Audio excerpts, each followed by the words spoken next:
The wolves. One winter night, a man stood in a forest watching and listening. It was as if he was waiting for some game to come within the range of his rifle. But the game he was waiting for was no wild beast. Ulrich was in quest of a human enemy. The forest lands of Ulrich were of wide extent, but the narrow strip of hilly woodland where he now stood was the most jealously guarded part of his land.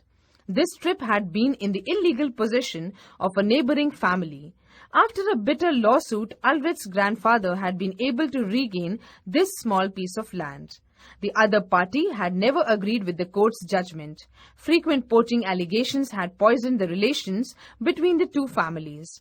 The feud had grown into the personal enmity since when Ulrich had become the head of the family. The one man he hated most in the world was George, the head of the neighboring family. George was a frequent poacher in the disputed forest area, and Ulrich thirsted for his blood. On this windy winter night, Ulrich had banded together his foresters to watch out for the detested poacher. At about midnight, Ulrich noticed some disturbance in the forest. He guessed the place where it could be. He left the watchers on the top of the hill and wandered far down into the dark forest. He went peering around the tree trunks and listening through the whistling wind. If only he might come across George on this dark night. That was the uppermost wish in his thoughts. And as he stepped round the trunk of a huge tree, he found himself face to face with the man he was thinking of. The two enemies stood glaring at each other. Each had a rifle in his hand. Each had hate in his heart and murder in his mind. But before they could strike each other, nature struck them down together.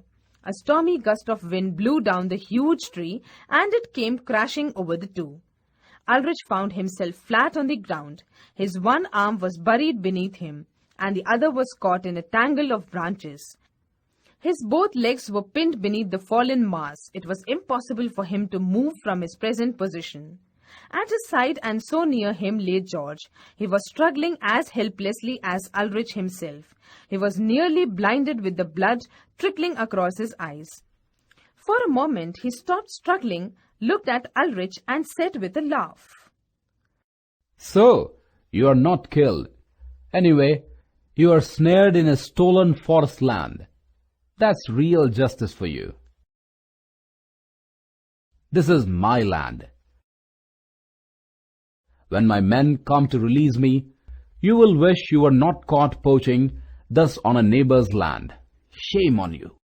I have men too in the forest tonight, and they will be here first. They will drag me out and then roll the tree over you. Your men will find you dead under the tree. For form's sake, I will send my condolences to your family." Both men spoke with bitterness. However, each knew it might be too late when his men would find him. It was just a matter of chance which party would arrive first on the scene. After a good deal of shouting and abusing, both gave up the struggle to free themselves from under the huge tree.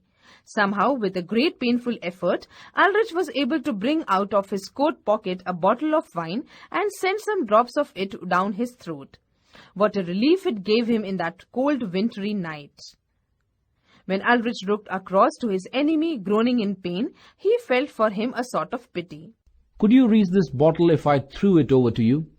Let's drink, even if tonight one of us dies. I can scarcely see anything," said George. "There is so much blood around my eyes. In any case, I don't drink with an enemy." Ulrich was silent for a few minutes. He looked again at the man groaning in pain and felt the old hatred dying down. "Neighbor, do as you please if your men come first. But as for me, I have changed my mind. If my men come first, you will be the first to be helped. We have quarreled like devils all our life, but lying here tonight, I have come to feel we have been rather fools. There are better things in life than fighting over a boundary. Neighbor, if you agree to end the old quarrel, we can live like friends." George was so overcome that he could hardly speak. With tears in his eyes, he said, "Ulrich, I will be your friend." For some time both men were silent. Each prayed in his heart that his men might be the first to arrive. Each wanted to be the first to show his regard for the enemy that had become a friend. Let's shout for help. They raised their voices and gave a long, loud call. I think I heard something. But I heard nothing. There was silence again for some minutes, and then suddenly Ulrich gave a joyful cry. I can see figures coming through the tall bushes. They are coming down the hillside. How many are there? I can't see clearly. 9 or 10, I think. Then they are yours. I had only 7 with me. They are coming with all the speed. Are they your men? No. Then who they are? Wolves.